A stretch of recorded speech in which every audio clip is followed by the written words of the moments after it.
de opinión, apto para todo público. Por Radio Democracia y Democracia TV presentamos Focus, los ojos de la democracia, con Marlon Puertas. Bienvenido.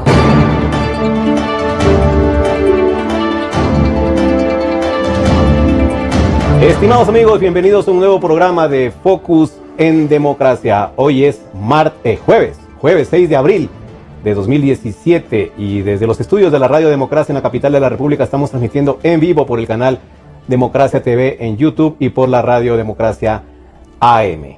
Hoy tenemos de invitados al doctor Santiago Guarderas, ex candidato a la Asamblea y director provincial del Partido Social Cristiano, y Fabricio Villamar, diputado asambleísta, mejor dicho, electo por el movimiento, la alianza Creo Suma por la provincia de Pichincha. Y con ellos vamos a hablar de un tema que es inevitable topar en estos días. Justamente hoy jueves, Quito amaneció bloqueado en dos de sus puntos neurálgicos para el tránsito. Estoy hablando de la entrada al túnel Guayasamín y también de la avenida Manuel Córdoba Galarza al norte de la ciudad, vía la mitad del mundo.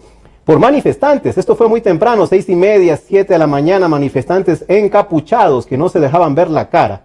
Algunos incluso portaban una bandera del cantón Tozagua de la provincia de Manabí, cerrando con llantas quemadas, encendiendo las avenidas principales estas de Quito, causando una gran congestión y obviamente un gran problema para los quiteños que a esa hora ya se movilizaban a sus lugares de trabajo. Y claro, esta gente reclamaba un recuento, un nuevo conteo de los votos por parte del Consejo Nacional Electoral. Así que así están las cosas, son 4 días seguidos de protestas luego de las elecciones del 2 de abril del domingo pasado, y esto no se detiene, pese a que ayer también Alianza País, por medio de sus voceros principales, incluyendo al propio presidente de la República, Rafael Correa, le han dicho al movimiento Creo de Guillermo Lasso que ellos están dispuestos a adherirse a las impugnaciones que ayer también Guillermo Lasso presentó en Guayaquil. 1.795 actas fueron presentadas en un acto público en un hotel de la ciudad de Guayaquil, y por la tarde y noche ya Alianza País dijo, nos adherimos. Fabricio Villamar, por favor, primero cuénteme qué reacción hay a esta respuesta del movimiento de gobierno. Bueno, Santiago, amigos, buenas tardes, qué gusto poder conversar con ustedes. Me parece que este proceso tiene que terminar en un acto de transparencia. Creo que la gente que sale a manifestarse tiene todo el derecho de hacerlo. Lo único que pedimos es que estas expresiones de descontento de la ciudadanía respecto de el resultado o la falta de transparencia en el resultado tienen que llevarse a cabo, y eso es lo que nosotros hemos pedido, con la más absoluta paz. Yo creo que tenemos que respetar al resto de ciudadanos y respetar a los bienes de la ciudad en este caso. Creo que esta incomodidad que sienten los ecuatorianos respecto de que hemos asistido a un proceso electoral manejado por un Consejo Nacional Electoral, nombrado por un Consejo de Participación Ciudadana, nombrado por el Presidente de la República, la Asamblea y otros funcionarios de Alianza País, dicen bastante de lo inclinada que ha estado la cancha. Pero respecto ya a la respuesta que dio, como que dándoles la razón a los del movimiento Creo, a Guillermo Lasso, que ayer pretendieron ya impugnar 1.795 actas, que lo harán formalmente y legalmente luego de la notificación de los resultados. ¿Es la respuesta que ustedes esperaban? ¿Están ya conformes con lo que el movimiento de gobierno ha dicho? No, porque básicamente ellos pueden hacer lo que ellos quieran hacer y están en su pleno derecho. Lo importante aquí es no lo que dice Alianza País, sino lo que diga el Consejo Nacional Electoral. Y me parece que en función de eso, más allá de lo que decida hacer la gente de Alianza País, lo que debería importarnos es qué es lo que va a pasar en el Consejo Nacional Electoral. ¿Van a permitirnos revisar el sistema que ha creado tantas dudas o no? Con Santiago hemos estado presionando desde hace un poco más de 1 año y medio para poder revisar el padrón, para poder revisar los kits electorales, para poder revisar qué es lo que pasaba en la cedulación de los ecuatorianos y obviamente también con el sistema informático a utilizarse. Y durante 1 año y medio el presidente del Consejo Nacional Electoral se ha escondido de las organizaciones políticas. Es decir, que mantienen las dudas respecto a qué va a dar paso el Consejo Nacional Electoral de los reclamos que presente el Creo. Sí, porque finalmente podrás presentar 1.785 actas, me parece que son como reclamo, y ellos decidirán cuáles quieren abrir o cuáles no. y ellos decidirán si es que se hace un conteo voto a voto o si es que solamente se revisan las actas o en qué cantidad de circunscripciones esto se hace o si es que se nos permite finalmente revisar el sistema. Y esto va a pasar pese a la disposición o casi orden que ha dado el presidente de la República ya, que dice abran las 1795. Es que eso es precisamente lo que está pasando.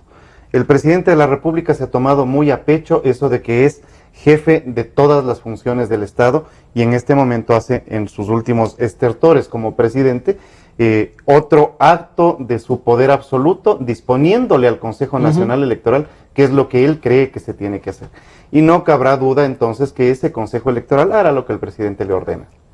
Santiago, ¿qué le parece la respuesta del movimiento de gobierno a las pretensiones de Creo de impugnar? Bueno, primero decían 1795 actas, luego en la tarde y noche ya se habló de que quieren un conteo voto a voto de todos los votos que se dieron en la jornada electoral. Bueno, muchas gracias igualmente por la entrevista. Un saludo a Fabricio, una felicitación por su elección como asambleísta. Y yo diría que el comunicado tal cual fue presentado por creo que es la directora ejecutiva de la Alianza País. Doris es una Solís. barbaridad. Doris Solís, sí. Es una barbaridad. Amenaza y pone condiciones para vivir en democracia.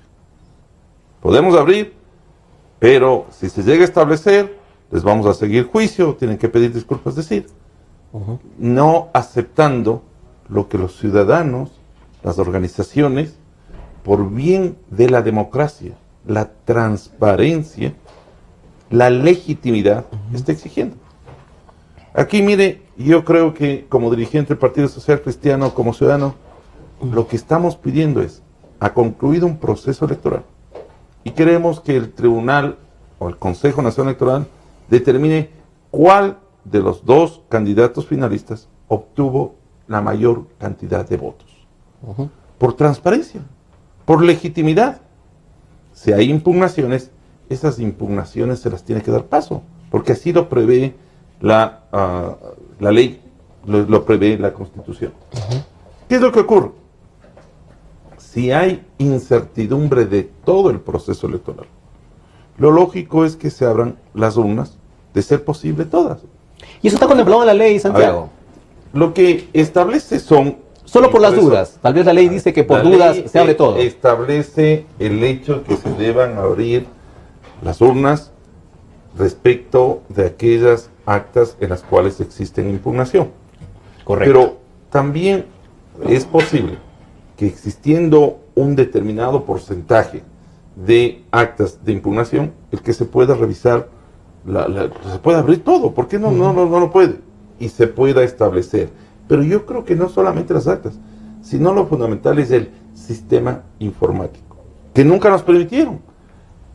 Todo el año que se ha referido Fabricio, y aquí está Gilmar, a quien también le extiendo mi saludo, hemos pedido que se haga la auditoría del sistema informático para saber primero si el proceso empezó en cero, el enceramiento, luego todos los flujos que se dan con el escáner hasta llegar a la determinación de los valores que se publican por parte del Consejo Nacional Electoral.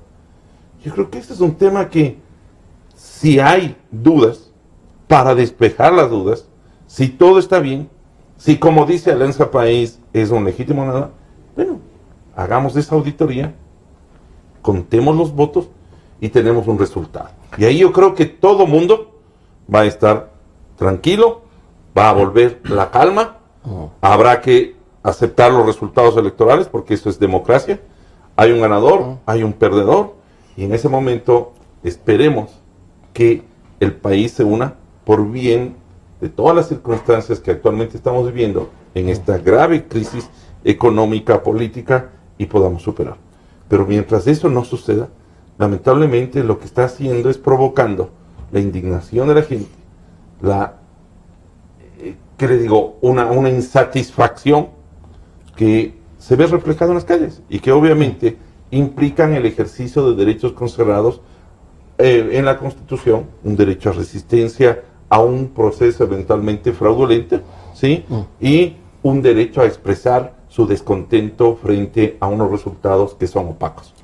Le damos la bienvenida a Gilmar Gutiérrez, dirigente del partido Sociedad Patriótica. Y es justamente Sociedad Patriótica uno de los partidos que con más anticipación presentó denuncias de irregularidades en el padrón electoral y advirtió también de la posibilidad de un fraude, no solo para estas elecciones de abril, de la segunda vuelta y de la primera, sino también en procesos anteriores. Así que en eso Gilmar Gutiérrez ha estado muy bien enterado del asunto y quisiéramos preguntarle su evaluación de la jornada, sobre todo de este 2 de abril de la segunda vuelta presidencial. Usted también ha detectado que las advertencias que lanzó finalmente se ejecutaron. ¿Cuál es su balance? Buenas tardes, muchas gracias por la oportunidad. Un saludo muy cordial a los colegas que nos acompañan. Como usted menciona, nosotros hemos venido esto denunciando desde hace algunos años atrás. Después del proceso electoral del año 2009, y está el proceso en la Fiscalía, presentamos más de 1000 casos de 2 actas de una misma mesa con diferente firma de presidente y secretario de mesa. Y coincidencialmente con la votación cambiada entre el candidato en ese entonces, Rafael Correa, y el candidato Lucio Gutiérrez. Pero claro, en ese momento Rafael Correa se ahogaba en dólares, había plata para todos, repartía por todo lado, y no tomaron en cuenta esa denuncia. Lo que están presentando ahora los dirigentes de Creo, como digo, ya lo presentamos y está en la Fiscalía. Por lo menos son más de 1000 casos de esos, que es clarísimo. O sea, ahí, para empezar, hay el delito de falsificación de firma, porque alguien de esas 2 firmas, porque son firmas diferentes, una de las firmas es falsa, uno de los 2 no es el presidente de mesa, y el acta computada, ¿no es cierto? Hay que ver cuál mismo es, si es la de la mesa, o si es, cuál de las 2 actas es la falsificada, y eso es muy fácil investigar. Le hemos pedido varias diligencias que debería hacer el fiscal desde el año 2009, lógicamente no se dio paso, sino pues, bueno, es una de las irregularidades que es lo que estamos viendo ahora, claro, y muchas más que hemos presentado, ¿no? Y es decir, en actas alteradas los resultados. En este caso usted dice de Lucio Gutiérrez, en el año 2009, que ahí fue el candidato, fueron a dar a Rafael Correa. Esa cantidad de actas, ¿cuántas fueron? Mire, por lo menos presentamos 1000 casos nosotros de ahí, o sea, 1000 mesas, que habían actas duplicadas. Está en la Fiscalía el proceso. Ahí está en la Fiscalía y con varias irregularidades más. Y con alteración de resultados, que es la pregunta que le hago. Alteración de resultados, que le perjudicaban a Lucio Gutiérrez. Así es. Otra de las evidencias que entregamos en la Fiscalía ya en el año 2009 es que en el centro de cómputo se restaban los votos de las listas de asambleístas y del candidato a la presidencia de la República. Están ahí. En el 2009 denunciamos eso y están en la Fiscalía porque presentamos una demanda penal. O sea, lo que lo estoy diciendo es un hecho que está presentada. Las pruebas están en la Fiscalía desde el año 2009.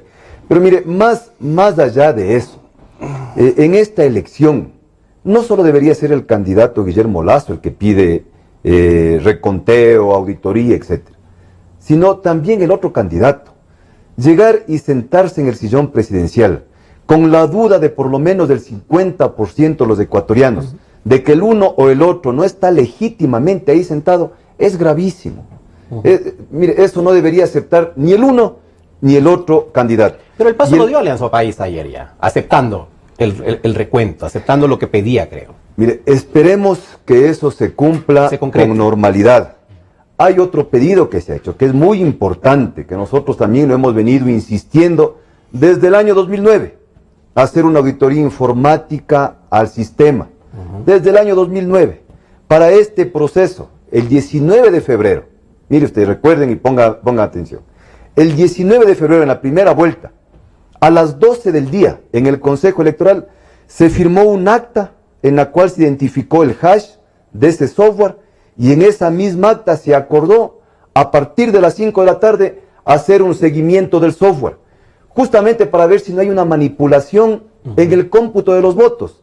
Porque mire usted, algo que no mencionan o muy pocas personas, o al menos yo no he escuchado. Desde que el acta de escrutinio llega al escáner, no hay ninguna cadena de custodia. Nadie tiene ningún control de eso. ¿Y los militares no se supone que están para eso? No, es que no pueden hacerlo. Acompañar por lo menos a la persona que lleva el acta. Es un trayecto corto, hasta que llega al escáner. O sea, el militar le acompaña, o el policía, o el delegado del partido político, cualquiera, acompaña hasta que el acta entró al escáner. Exacto. Desde que el acta entró al escáner hasta salir el resultado en la página web donde nosotros vemos el total, no hay ningún control. El único que controla eso es el Consejo Nacional Electoral y nadie más. Es decir, ¿usted cree que en el camino se podría cambiar el acta? Es que eso ya es informáticamente, es muy sencillo, ahí desviar la votación. Puede ser que ni siquiera los señores del Consejo Electoral se enteren, puede ser un funcionario del Consejo Electoral, que da las direcciones IP de las computadoras, y desde cualquier parte del mundo pueden ingresar con la puerta abierta, mire, a ingresar un algoritmo muy sencillo que un alumno de primer nivel puede hacerlo, para que un candidato tenga un tope, y el otro, un techo, digamos, y el otro candidato tenga un piso en porcentaje, por decir. ¿Y esta duda no se resuelva abriendo las urnas? ¿Y eso, contar los votos? Eso se resuelve con una auditoría informática, que es lo que hemos pedido. Que el Consejo Electoral el 19 de febrero no nos permitió hacerlo. ¿Por qué no permitió el Consejo Electoral el 19 de febrero? Y para el 2 de abril tampoco se permitió hacer. Lógicamente ahí nosotros ya no estábamos participando directamente en la segunda vuelta electoral, pero nosotros propusimos, planteamos. Y si es que hay transparencia en el proceso, debería darse paso también a esta auditoría informática. El Consejo Electoral debería decir, a ver señores, están dudando, vengan acá. Ahí está, ya se acabó el conteo, ahí están las máquinas, ahí está el software, tomen, hagan la revisión que ustedes quieran, ¿no es cierto? Revisen como ustedes quieran. Y si no se encuentra nada, pues nos tocará salir a decir, señores, sí, el cómputo ha sido normal, perfecto, acá no está el problema. Si es que están dudando de algún problema, a buscar en otro lado. Pero en el sistema informático no ha habido. Pero si no se nos permite, ¿cuál es la otra conclusión? ¿Por qué no se permite? ¿Por qué no dan paso a una auditoría informática? Si tan transparentemente han actuado, ¿por qué no dan paso a una revisión de todo el sistema?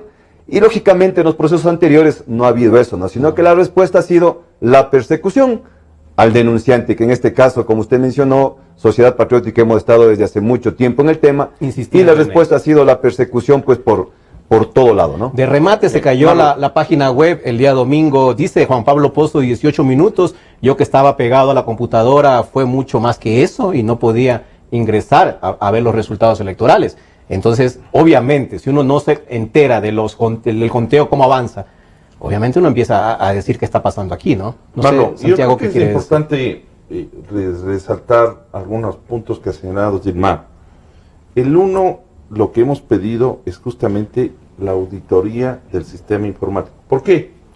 Porque yo ya he leído en tweets que ha puesto el presidente de la República que él dice que se está de acuerdo en que se haga una auditoría de la página web, de la caída de la página web. Son dos cosas completamente distintas, así es. Por un lado, que es un pedido que lo hemos formulado desde hace más de un año y creo que Sociedad Patriótica lo ha hecho desde 4 años. Pero yo creo que no solamente esto, o sea, son dos procesos, la auditoría y también las urnas. ¿Por qué? Porque Gilmar lo ha señalado.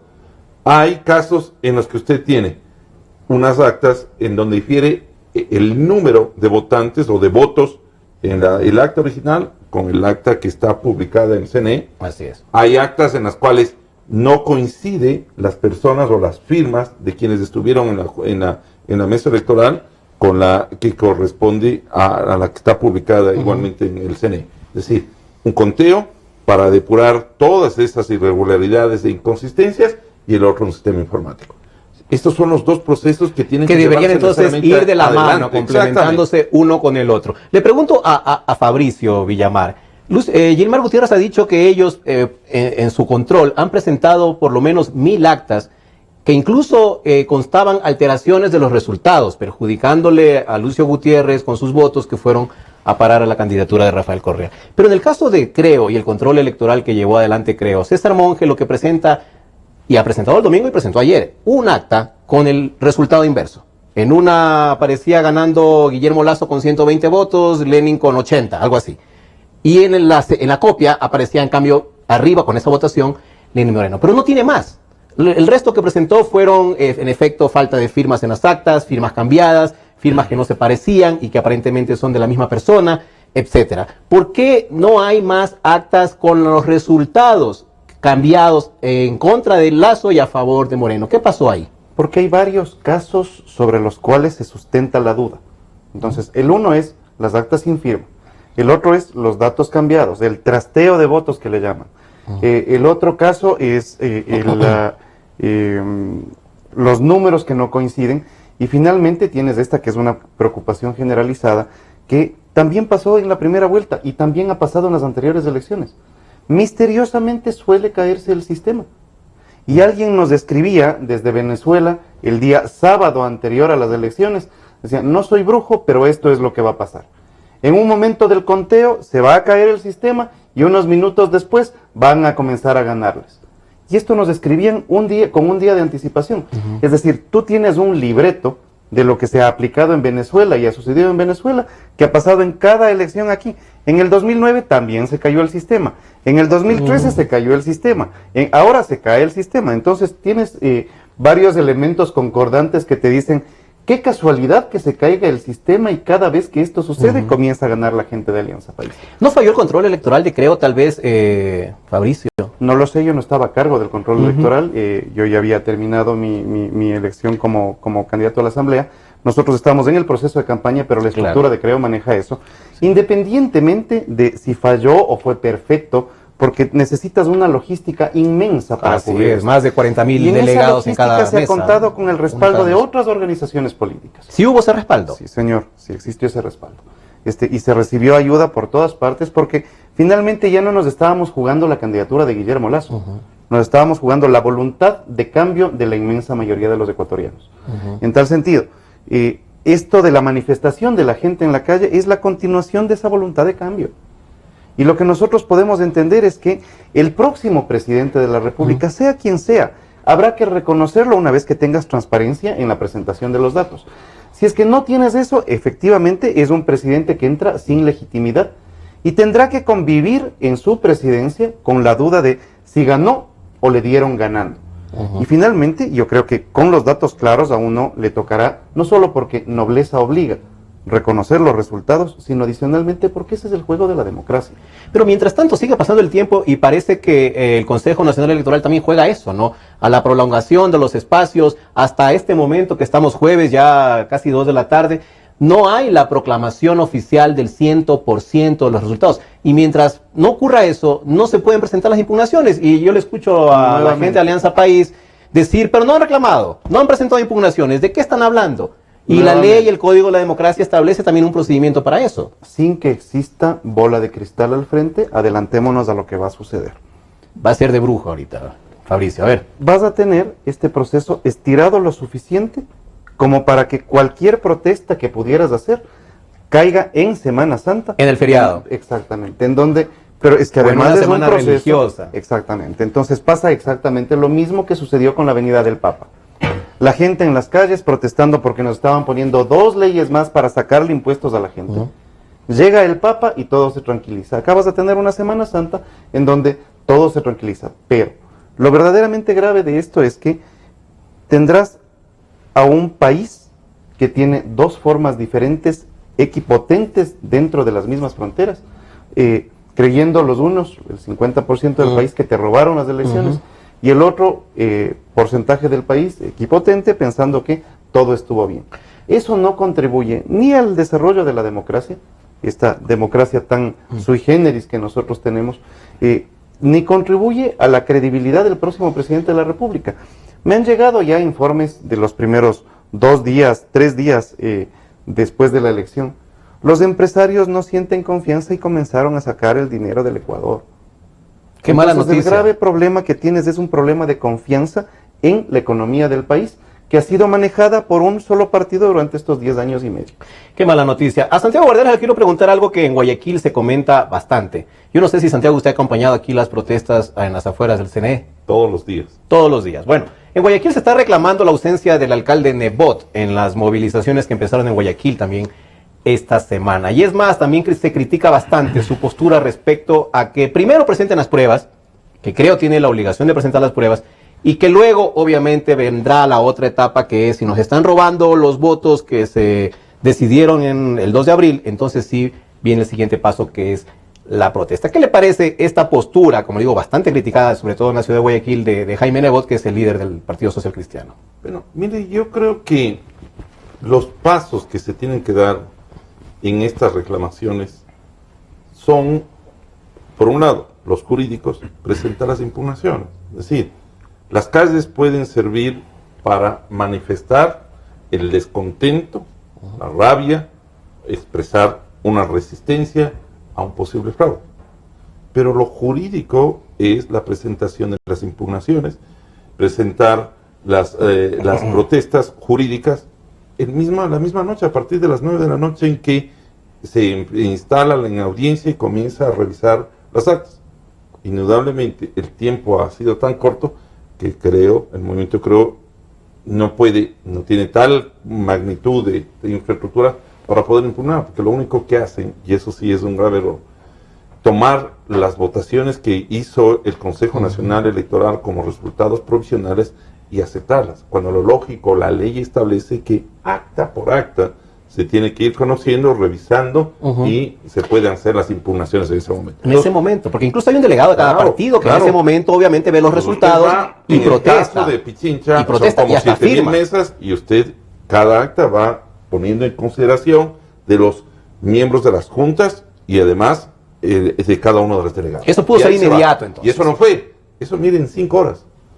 Empezó a las 9, suspendieron a la 1 de la mañana, reinstalaron y a las 5 de la tarde dieron por concluido. Se acabó. Es una barbaridad. Por eso están esperando, y aquí un punto que usted decía, y en la cual otra vez caemos en sospecha. Ya el presidente Pozo ha señalado que van a entregar los resultados el martes. 2 días de impugnaciones, el jueves, y entramos a Semana Santa. O sea, todo es calculado para esta circunstancia. Bueno, entonces, pero me refiero vuelvo a repetir al tema pero voy a político. repetir solamente esta que era importante. Ajá. Yo creo que esa situación, lo que nos está diciendo el alcalde de Nebot es, primero, hagamos las cosas jurídicamente, porque aquí, más allá de actuar con el corazón, hagamos inteligentemente, se presentemos. Y una vez que se demuestre que efectivamente hay un fraude y el Consejo Nacional no quiere rectificar, entonces procedamos a que nosotros hagamos respetar esos resultados. Por eso ha dicho gráficamente que esa antorcha de democracia hay que quemarlos a los que han cometido el fraude. Que es una posición. Cada una persona, usted no esperó las pruebas, mire. Yo lo que estoy haciendo es una protesta, una manifestación, que no significa que yo estoy de ninguna manera avalando el hecho de que de esta manera estamos nosotros pidiendo una reversión de resultados. Lo que estamos manifestando en las calles es que se proceda conforme establece la ley, se dé paso a las impugnaciones que creo presente, y yo creo que hay un malentendido, no creo que son 1.700, yo creo que es de todo el proceso y del sistema informático, y se llegue a establecer la verdad y se respete la voluntad popular, porque aquí está en juego la democracia, la legitimidad, la transparencia. Entonces, yo he venido acompañando como un sentimiento, justamente, indicando, estamos respaldados, que se haga, participando de esta vigilia que estamos haciendo los ciudadanos, no las organizaciones. Aquí está en juego la democracia, aquí está en juego el país, y por tanto, estamos manifestando de esa manera. Cada uno tiene su criterio, pero yo creo que el uno no se contrapone al otro, sino que más bien se complementa. Gilmar Gutiérrez, vimos también anoche vemos que Lucio Gutiérrez también salió a las calles, su partido Sociedad Patriótica, salió a las calles a apoyar el reclamo del tema del reconteo, ¿no? ¿Qué van a hacer ustedes, Sociedad Patriótica? ¿Van a continuar también como organización apoyando este reclamo los siguientes días? Igualmente, como Sociedad Patriótica, discúlpenme que así lo diga, pero desde el año 2009 venimos insistiendo en la necesidad de unirnos en este reclamo para lograr recuperar la libertad y la democracia, que no es que ahora la estamos perdiendo. Desde que estuvo en campaña en 2006 ya veíamos y entendíamos cuáles eran las intenciones del candidato en ese entonces, Rafael Correa, y de ahí lo denunciamos. Y desde el 2009, para el proceso electoral del 2009, ya planteamos la necesidad de unirnos para enfrentar un régimen con intenciones dictatoriales para nuestro país. ¿Y se unieron para estas elecciones, Gilmar? Y para estas elecciones Todos los sectores de oposición se unieron. Tampoco fue posible, ¿no es cierto? Pero en este momento que hubo la oportunidad para la segunda vuelta, pues desde que arrancó, en la misma noche del 19 de febrero, nuestro partido político manifestó su decisión de apoyar al candidato Guillermo Lasso. Y el control electoral. Y hemos estado desde ahí, pues también nosotros con toda la predisposición de apoyarnos. Como lo hemos manifestado, esta es una lucha por la libertad y la democracia de nuestro país, y vamos a estar en esa lucha de aquí hasta que ojalá se logre rescatar la libertad y la democracia para nuestro país. Ojalá que lo que está pasando ahora definitivamente nos una. Ojalá, hay que ver lo que pasa en Venezuela, ojalá que de aquí en adelante, sin excepción, haya una unidad de todos, porque esto sigue. Gilmar, usted dice que esto comenzó desde el año 2009, cuando ustedes presentaron la primera denuncia, pero el gobierno a su vez saca a relucir que en las elecciones del año 2014, ellos perdieron las elecciones en las principales ciudades del país, hablando de las alcaldías y también de ciertas prefecturas, y que eso es una prueba palpable, concreta, de que ellos, si hubiesen querido o que si el fraude existiera, no hubiesen pues perdido la alcaldía de Quito, la alcaldía de Cuenca, las principales ciudades del país que las perdieron en el 2014. Mire, desde el año 2009 también nosotros advertimos que no se confundan. Si usted revisa en Venezuela, las elecciones presidenciales no las pierden nunca, se juegan el todo por el todo. Pero las de asamblea, pero si usted ve los principales estados también en Venezuela los tiene la oposición. ¿Y entonces qué? ¿Desactivan el proceso en las seccionales? No es que desactivan por completo. Por un lado, primero es más difícil, son 240 presidentes, digamos, son 240 cantones, son 23 prefecturas, son más de 1000 juntas parroquiales. Correcto. Es más difícil, por un un lado, para, lógicamente, querer manipular la votación en todos los sectores, y por otro lado también para los candidatos es un poco, digamos, más viable hacer control en un cantón con los concejales, con los candidatos a las juntas parroquiales. Es más fácil activar un control electoral, hay mucha más logística, exactamente. Y desde el Ejecutivo también, pues el poder político no está en los gobiernos seccionales. El poder político está en la Presidencia de la República y en la Asamblea Nacional. Entonces, finalmente un alcalde, un prefecto, por más importante que sea la provincia, no tiene el poder político que sí tiene la Asamblea, que sí tiene la Presidencia de la República. Bueno, depende. Hay ciudades que son realmente importantes y líderes también importantes que si se hubieran unido, a la final resultaban un contrapeso fundamental para un gobierno que se cree dueño de todas las funciones.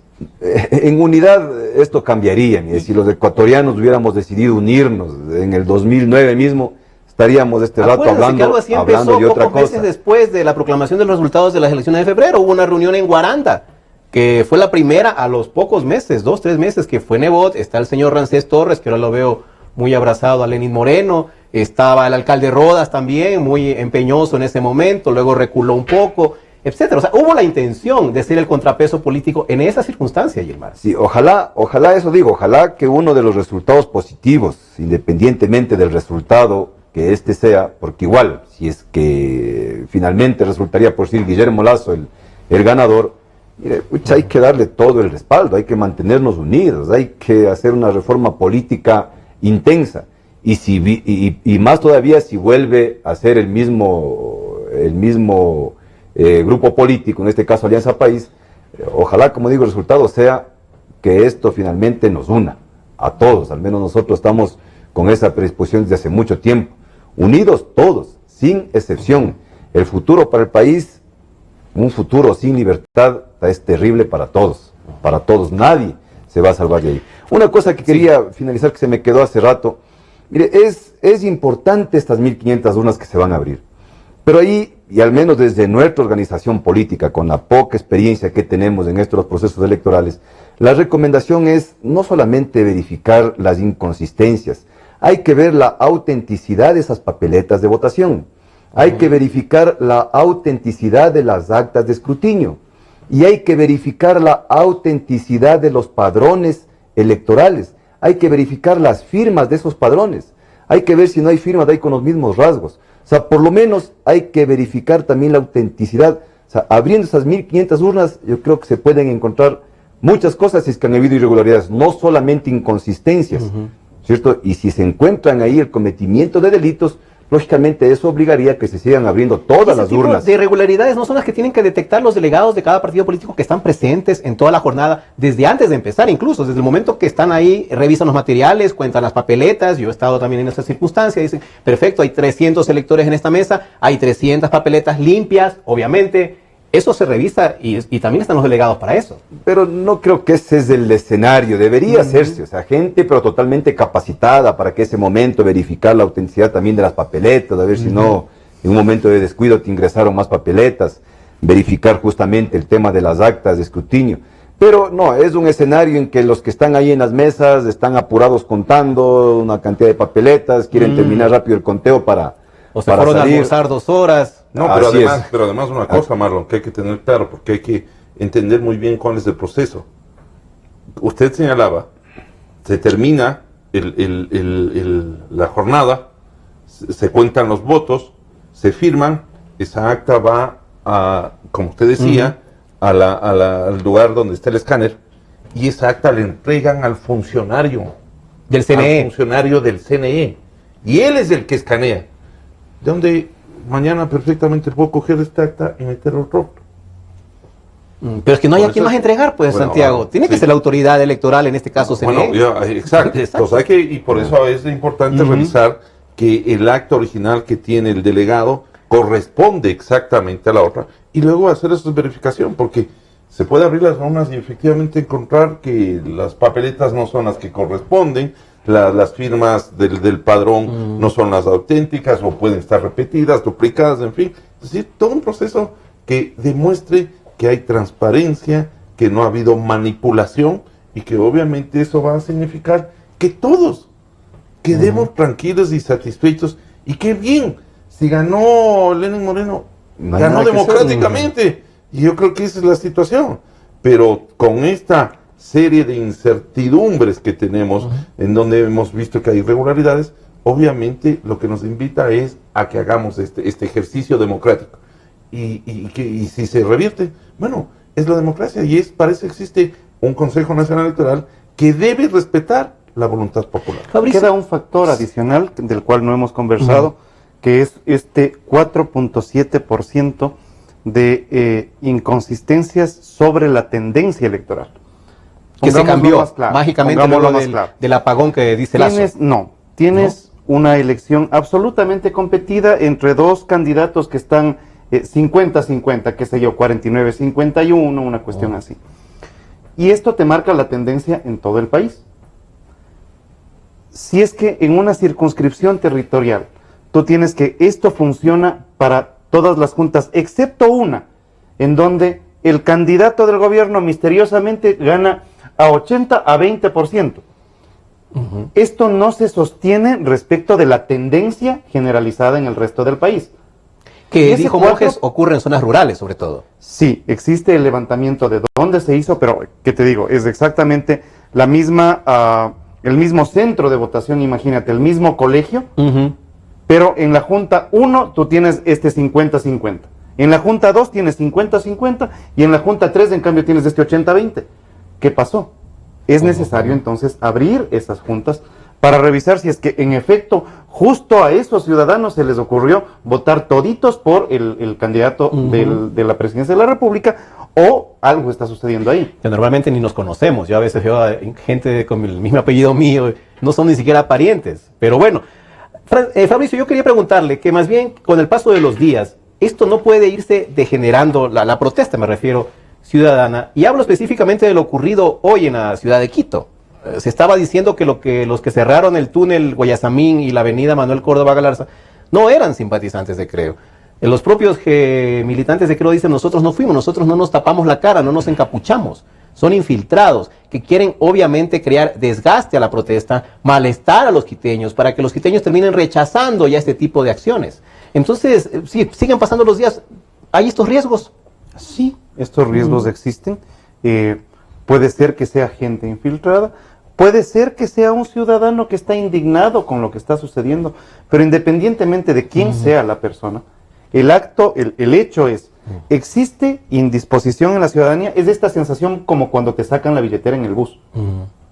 Es esa la sensación para que la gente la pueda transparentar. Indignación. Es esta indignación, es este no saber quién fue, es este que te han sacado no solamente tus sueños, tu voluntad, sino que es un acto agresivo sobre el cual no tienes a quién reclamar, porque vas a llegar donde el policía, y el policía, para este caso el Consejo Nacional Electoral, dice, ¿y las pruebas?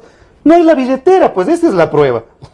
¿Ya? ¿Qué es lo que están pidiendo? Exactamente. Entonces, esto es, por eso yo comprendo perfectamente la sensación de la gente en la calle. De impotencia casi. Cuando la gente, la primera noche del cambio de los resultados del exit poll y de las encuestas, a lo que exhibe el Consejo Nacional Electoral, veía esto al frente del Consejo Nacional Electoral en las 6 de diciembre aquí en Quito, la gente lloraba. Y la gente lloraba de indignación y de impotencia. Esa indignación y esa impotencia tienen que curarse con transparencia. Y eso le corresponde al Consejo Nacional Electoral. Dicho sea de paso, mucha confianza en que sean transparentes no la tenemos. Porque no lo han sido durante el año y medio que venimos pidiendo que abran el padrón, que nos dejen analizar el sistema. Lo que planteaba Gilmar es exactamente lo necesario para poder tener un histórico de confianza. Y es bueno, ya pasaron las elecciones del 2013, ya pasaron las del 2009, ahora sí, ¿será posible que verifiquemos? Que se depure el padrón, sobre todo. También Sociedad Patriótica, una de las denuncias que puso fue esa de la de los muertos que aparece en ese momento a votar a alguien por ellos, ¿no? Entonces, es una cosa que también se quedó ahí la denuncia. Nos impusieron un registro electoral sin dar paso a una auditoría real. ¿Por qué? La del padrón. ¿Qué hizo el Consejo Electoral con respecto a esa denuncia que le entregamos al mismo Consejo Electoral? Porque todo lo que nosotros hemos denunciado, primero hemos ido al Consejo Electoral. Señores, miren, esta irregularidad hay. Queremos investigar, queremos revisar. ¿Les conviene a ustedes mismos revisar? Ninguna respuesta. Ahí hemos ido a los otros organismos de control y hemos ido a los medios de comunicación. En el tema del registro electoral, sostenemos, es gravísimo lo que nosotros sostenemos y que hemos presentado las pruebas y las evidencias, que existen, y después del proceso seguimos sosteniendo que existen por lo menos 2 millones de votantes fantasmas en ese registro electoral. ¿Y qué hace el Consejo Electoral? Una tremenda campaña publicitaria para negar eso. Pero no se permite una auditoría real a ese registro electoral. ¿Qué es lo que debería hacer el Consejo Electoral? A ver, tanto que molestan, aquí está el registro, a ver, revisen. Pero ¿qué es lo que hicieron? Nos entregaron un registro electoral sin número de cédula, sin fecha de nacimiento. En el 2014 nos entregaron el registro electoral con número de cédula y con fecha de nacimiento, con lo cual pudimos detectar, ¿no es cierto?, los cientos de miles de votantes nacidos en el siglo XIX, entre 1800 y 1900, que estaban en el registro. ¿Cuál fue la decisión del Consejo Electoral en lugar de transparentar esa denuncia? El registro que nos entregaron para este proceso electoral sin número de cédula y sin fecha de nacimiento. Mire usted la respuesta del Consejo Electoral. Sin embargo, volvimos a detectar que no se había depurado. Y fuimos primerito al Consejo Electoral a decirles, vean señores, no han depurado. Ni siquiera los fantasmas famosos, como son los guerrilleros de las FARC. Como es el señor, a este señor lo identificamos en el año 2009 al canciller de las FARC. Simón Trinidad. Sigue constando en el registro electoral. Hasta ahora. Hasta ahora. O sea, ese ha sido denunciado. Algunos de los muertos, este señor Marino, apellido Marino, me queda denunciado en el 2009, en el 2011, en el 2013, en marzo del 2016, junto con los delegados del registro civil.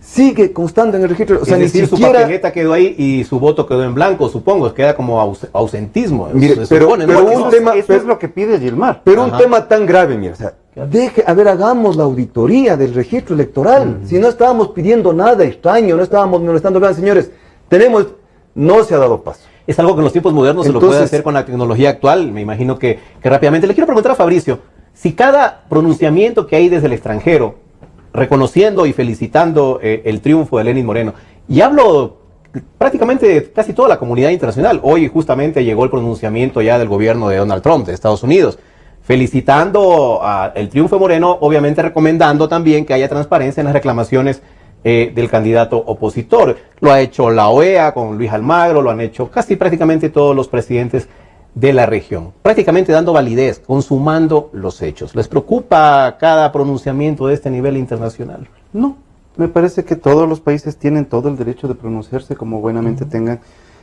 Posiblemente no están al tanto de que no se han ejercitado todavía los procesos de impugnaciones y que estos procesos de impugnaciones están en marcha y que luego de esto se podrá ratificar cualquier cosa. Pudieron haber esperado un tiempo en todo caso. Sí, pero las relaciones internacionales son así.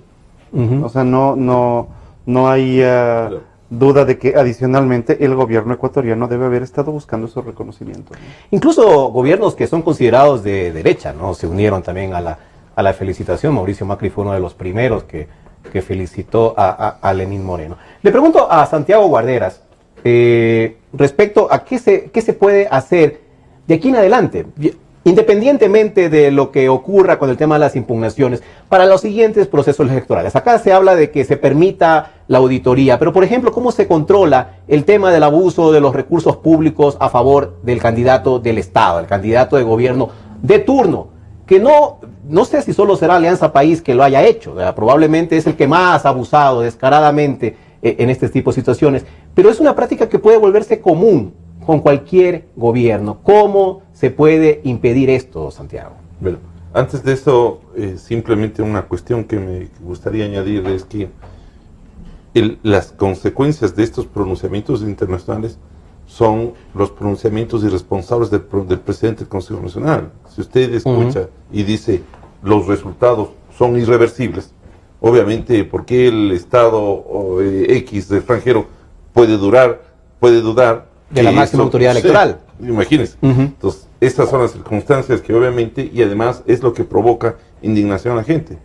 Usted no puede hablar primero de resultados definitivos mientras no cierre, todavía no están cerrados todo el proceso, los números. Entonces, no puede haber. ¿Cómo hacer? Lo que tenemos, vea, lamentablemente vivimos en un estado de indefensión.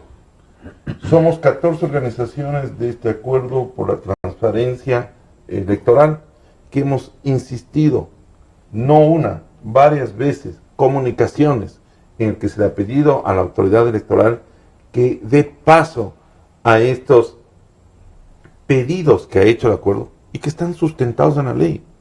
La revisión del padrón, la revisión de los sistemas informáticos, el hecho de que haya la tercera acta que permite efectivamente el control. Todo ha sido un mutis.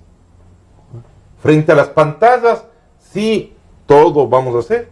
En la realidad, absolutamente nada. Y por lo tanto, lo que tenemos que hacer es mantener esta unidad a efecto de que podamos presionar y que los procesos se vayan depurando. Hablaba yo del abuso de los recursos del Estado, que en este eso caso ha sido abrumador. Pero es que mire, volvemos al mismo punto, nos estamos dando una vuelta.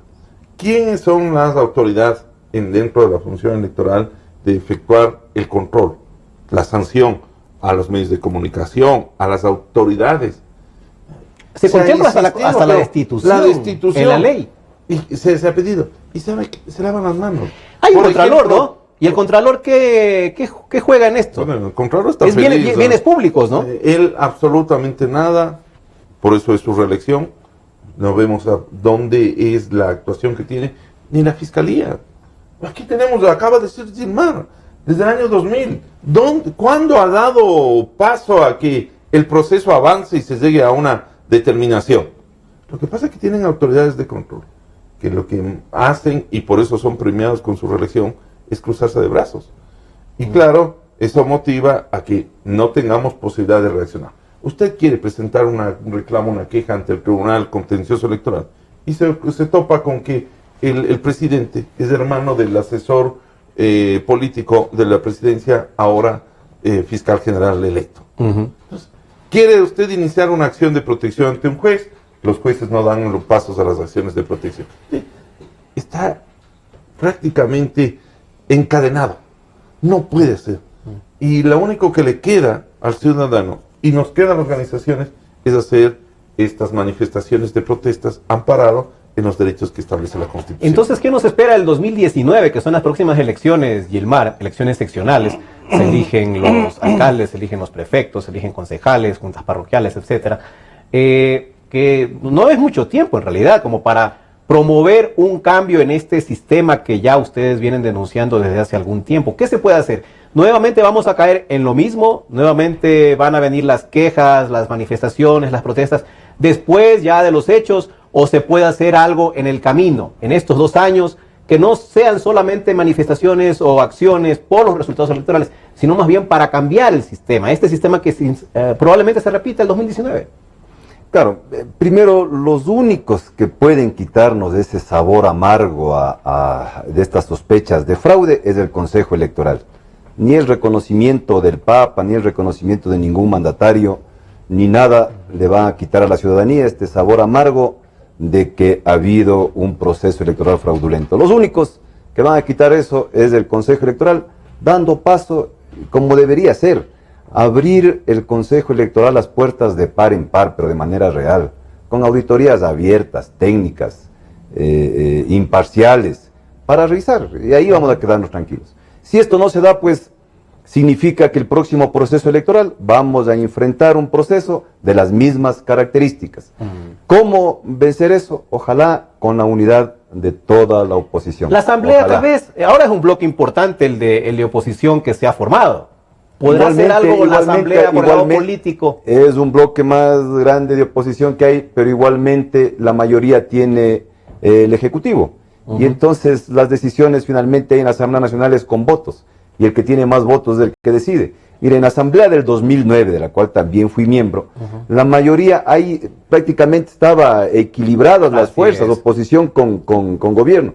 El gobierno ganaba con un voto. Que tuvo que virar, me acuerdo, de un asambleísta Santo Domingo, ¿no? Tuvo que virar exactamente, por ejemplo, para la reelección, para que gane el Corcho Cordero. O sea, la Asamblea estuvo a punto de cambiar la administración a que haya una administración de oposición. Viraron un asambleísta justamente de Sociedad Patriótica, que fue el voto que le dio a Cordero. Y mantuvieron nuevamente el control de la asamblea. Este momento arranca esta asamblea nuevamente de alianza, con mayoría de Alianza País, lo cual les da el control. O sea, van a mantener el control de la asamblea. O sea, aquí, y lógicamente, que va a haber un bloque más importante, que deberían también actuar sólidamente unidos, toda la oposición. Ojalá se dé eso en la asamblea para que pueda escucharse la voz ahí de la oposición, pero más que eso, yo diría, para el próximo proceso electoral, ojalá haya procesos de unidad con ese objetivo, ¿no? Con el objetivo ¿Y que de continúe la movilización, tal vez?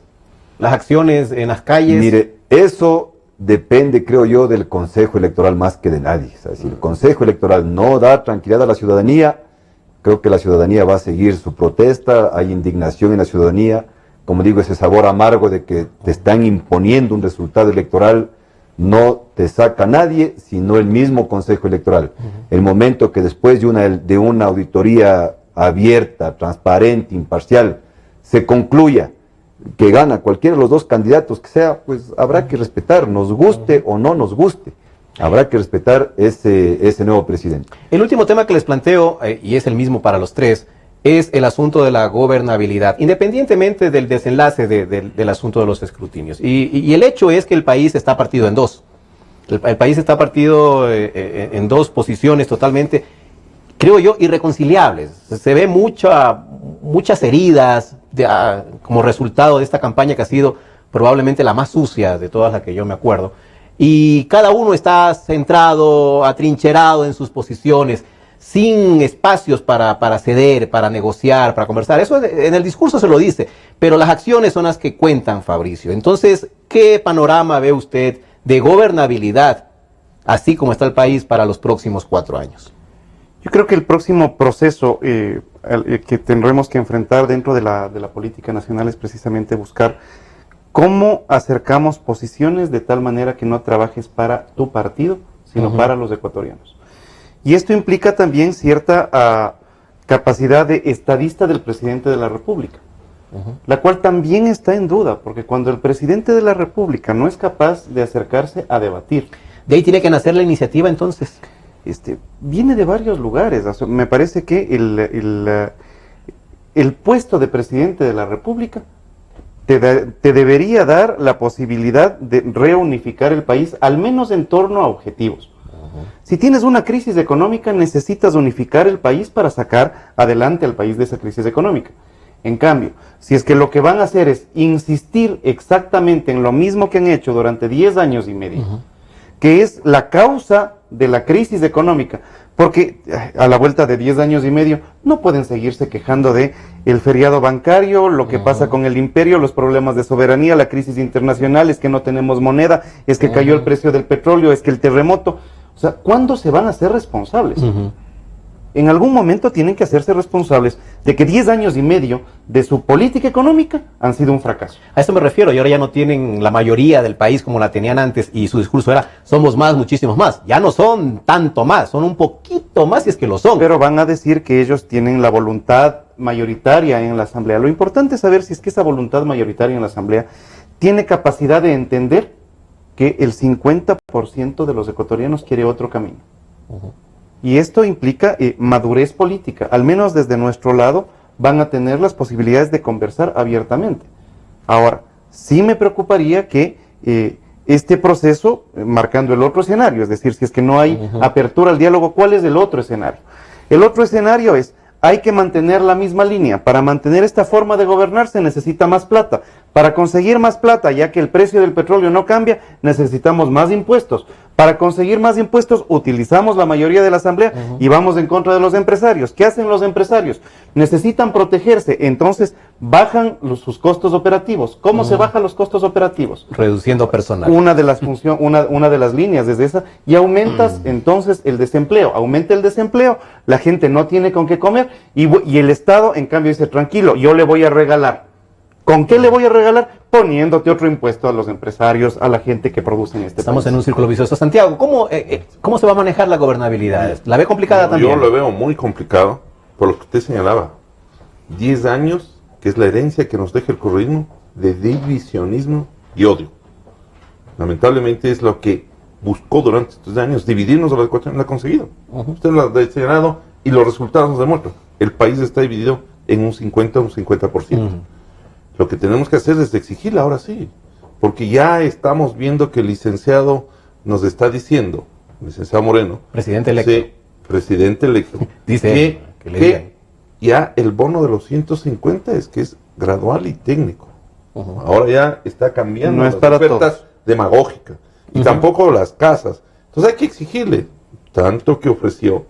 Y obviamente la gobernabilidad se va a dar siempre y cuando las decisiones que adopte sean en beneficio del pueblo ecuatoriano, en función de las clases más necesitadas, porque si va a tomar decisiones en perjuicio, como lo hemos señalado, seguiremos en esta posición de protestar, primero, no aceptar, y segundo, de ejercer nuestro derecho a la resistencia y seguir protestando. Santiago, pero no solo las clases más necesitadas, también Todos, la clase obviamente. media. No, La estamos clase hablando de todos. media estamos golpeados He hablado también de todos, desde hace pero rato. con mayor énfasis. ¿Por qué? Porque lo que tenemos que tender como país es a reducir la pobreza. Claro que sí. Entonces, no estamos diciendo que se excluya determinada clase. Estamos diciendo a todos, pero con mayor énfasis, indudablemente, a la clase más necesitada. Y en ese sentido, creo que todos, porque en este, como lo decía Fabricio, este es un tema de país. Lo que queremos nosotros, al margen de las ideologías de los partidos políticos, es superar esta crisis. Pero en este sentido, apoyaremos todo lo que beneficie, pero también tendremos que oponernos a todo lo que perjudique esas políticas y esos proyectos que vayan en perjuicio de la ciudadanía. Gilmar, ¿qué panorama vislumbra usted? Bueno, primero, yo creo que por lo menos hay que